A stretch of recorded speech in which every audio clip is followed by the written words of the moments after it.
આ વર્ષ અનેક રીતે ગુજરાતના જીવનમાં મહત્વનું છે. દેશ સ્વામી વિવેકાનંદજીની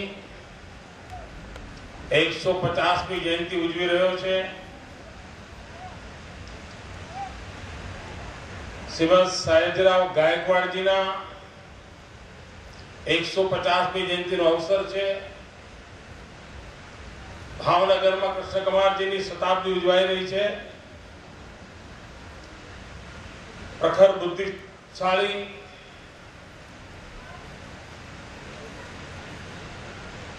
એવા પન્નાલાલભાઈ, એમની શતાબ્દી ઉજવાઈ રહી છે. ગુજરાતમાં પંચાયતી રાજનો પ્રારંભ થયો એના 50 વર્ષ થયા. એની ગોલ્ડન જ્યુબિલી ઉજવાઈ રહી છે. અને આખો એક એવો કાળખંડ કે જે વખતના મહાપુરુષોએ સમાજને એવી ઉત્કૃષ્ટ ભેટ આપી છે, જે આટલા બધા વર્ષ વીતી ગયા પછી પણ સમાજ જીવનને પ્રેરણા આપે છે. મારું સદભાગ્ય રહ્યું છે કે હું એવા વતનમાંથી આવું છું જે એક જમાનામાં ગાયકવાડી રાજ હતું. અને અમારા ગામ વડનગરમાં આજે પણ કોઈ પણ શુભ બાબત હોય તો ગાયકવાડના નામ સાથે જ જોડીને બોલવામાં આવે છે. આટલા બધા વર્ષો સુધી કોઈ રાજવીનો આટલો બધો પ્રભાવ હોય, સમાજ જીવનની અંદર એક સતત પ્રેરણાનું ઝરણું એમાંથી પ્રાપ્ત થતું હોય, આ ઘટના પોતે એક સમાજ જીવન માટેની મહામૂલી ઘટના છે.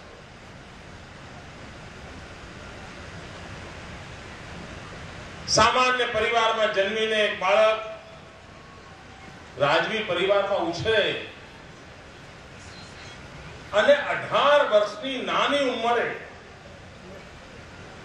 રાજ્ય સિંહાસન પર વિરાજમાન થાય, અને છતાંય વિવેક, નમ્રતા, સંસ્કાર, સંસ્કૃતિ એ એટલી ઉત્તમ પરંપરાઓને માત્ર જીવી જાણે એવો નહીં, સમાજ જીવનમાં એને સદીઓ સુધી જીવતી રાખવા માટે અવિરત મથામણ કરતા રહે. ઘણીવાર ઉત્તમ શાસકો એમના કાર્યકાળ દરમિયાન અનેક ઉત્તમ કામ યાદગીરી રૂપે મૂકીને જતા હોય છે, પરંતુ સફળતા એ બાબતમાં હોય છે કે એમના કાર્યકાળ દરમિયાન ઉત્તમ વિચારોને ઇન્સ્ટિટ્યુશનલાઇઝ કરવા માટે આપણે કેટલો પ્રયાસ કર્યો છે, વિચારને સંસ્થાગત રૂપ કેટલું આપ્યું છે, અને સંસ્થાગત રૂપને કારણે પેઢીઓ સુધી વિચાર જીવતો રહે, વ્યવસ્થા જીવતી રહે, અને વિચારમાંથી પ્રેરણા લઈને જીવનો જીવતા થાય. આ પ્રકારની અવિરત નિરંતર પ્રક્રિયા એ ગાયકવાડજીની મોટામાં મોટી દેન હતી. આપ વિચાર કરો કે રાજા રજવાડા એનું એક રૂપ આપણી સામે મૂકવામાં આવ્યું છે, રાજવી કુટુંબની કથાઓનું એક રૂપ આપણી સામે મૂકવામાં આવ્યું છે. કમનસીબે હજુ સુધી આ દેશમાં આ રાજવી પરંપરાઓ એમનો સાચો ઇતિહાસ આપણા સુધી પહોંચ્યો નથી. અંગ્રેજોને રાજવીઓને ચોક્કસ રૂપ લોકો સામે લઈ જવામાં રસ હતો, કારણ એમને એમની સત્તા સલામત રાખવી હતી.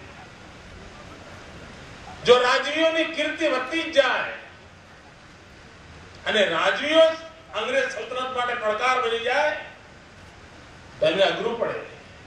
અને તેથી પ્રજા મનની અંદર રાજવીઓ માટે એક વિકૃત ભાવ પેદા થાય એવો યોજનાબદ્ધ રીતે પ્રયાસ ગુલામી કાળમાં થયો.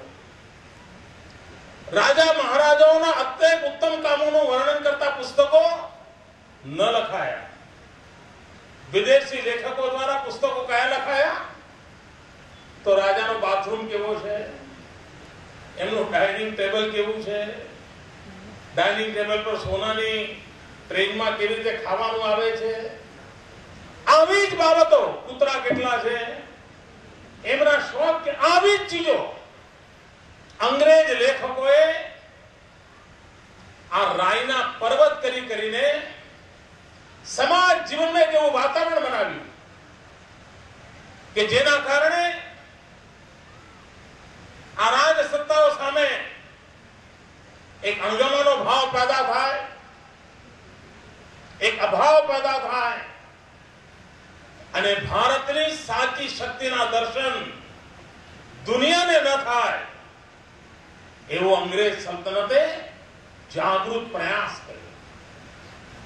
ક્યાંક સચ્ચાઈનો અંશ હશે,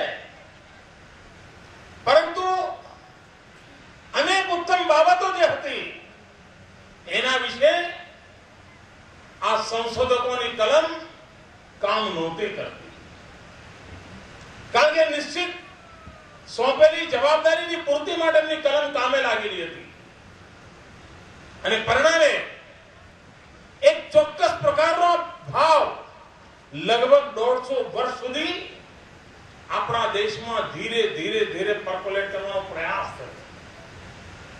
આ બધા છતાં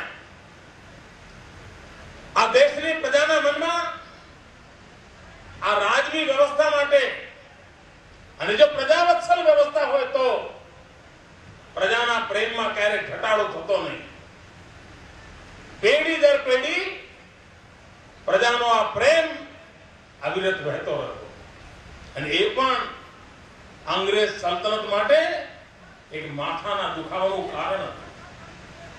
આપ વિચાર કરો, વ્યવસ્થા રાજાશાહીની હોય, વંશ પરંપરાગત રાજ વ્યવસ્થાના વારસા મળતા હોય, એવે સમયે 1906 વડોદરાની અંદર પ્રજાના પ્રતિનિધિઓની ધારાસભા ચાલતી હતી. લોક પ્રતિનિધિઓ બેસીને રાજ્યના કારભારની ચર્ચા કરીને સામૂહિક ચિંતન દ્વારા નિર્ણયો કરતા હતા. આનાથી મોટી લોકશાહીની ઉત્તમ ઉજ્જવળ પરંપરા કઈ હોઈ શકે? એ વડોદરાની ભૂમિ પર ગાયકવાડ પરંપરામાં જોવા મળતી.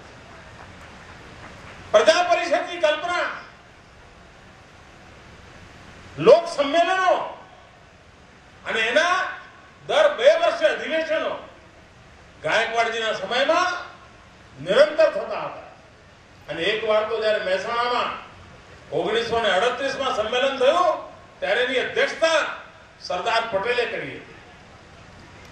ગાયકવાડ સાહેબ બાજુમાં અને સરદાર સાહેબ એની અધ્યક્ષતા કરે, આ દ્રશ્યની કલ્પના કરી શકો છો. લોકશાહીનું તત્વ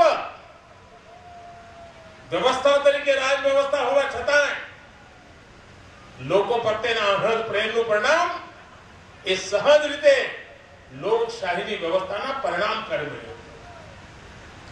સામાન્ય રીતે લોકો કહેતા ગાયકવાડ હોય એટલે ગાયકવાડ રાજ્યની ઓળખ શું? શાળા હોય, તળાવ હોય, લાઇબ્રેરી હોય, પોસ્ટની વ્યવસ્થા હોય, એને મિનિમમ આટલી ચીજો તો દરેક ગામમાં હોય. આ પ્રકારની બાબતો એસ્ટાબ્લિશ હતી. મને એકવાર એક સુખદ અનુભવ થયો.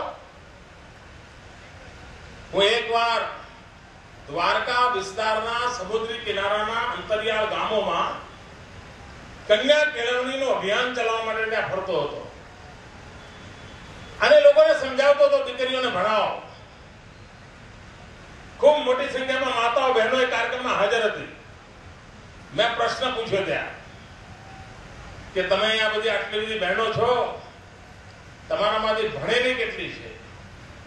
અને મારા માટે આશ્ચર્ય હતું કે 80-85 વર્ષની જે માતાઓ હતી એ ભણેલી હતી, પરંતુ એમની બહુ જે 40-45 વર્ષની ઉંમરની હતી એ અભણ હતી. તો મારા માટે અચરજ થયું, લોકો 80-85 વર્ષની ઉંમર વાળા તો ભણેલા માજી છે, પણ આ 40-45 વાળી જે બહેનો ઉંમરની છે એ અભણ છે. આમ કેમ? મને પણ અંદાજ નહીં આવ્યો આવું કેમ હશે. એટલે મેં એમને પૂછ્યું, માજી મેં આમ કેમ? આ વહુ અભણ ને સાસુ ભણેલી, એવું કેવું? એમણે મને જે જવાબ આપ્યો એ જવાબ વડોદરાના નાગરિકોને ગૌરવ આપે એવો જવાબદાર છે. એમણે કહ્યું કે અમે દીકરીઓ જે છે ને એ ગાયકવાડી સ્ટેટની દીકરીઓ છે ને, પરણીને અહીં આવેલી છે. અને ગાયકવાડી સ્ટેટની દીકરીઓ હતી અમે, અને ગાયકવાડને ત્યાં નિયમ હતો કે અમારા મા બાપે અમને કમ્પલસરી ભણાવવા પડતા હતા. અમે ત્યાં પરણીને આવ્યા છે ને અમારે ત્યાં જે વહુ આવી છે એ કયા રાજવીઓની આવી છે તમને ખબર છે? એટલે અભણ છે.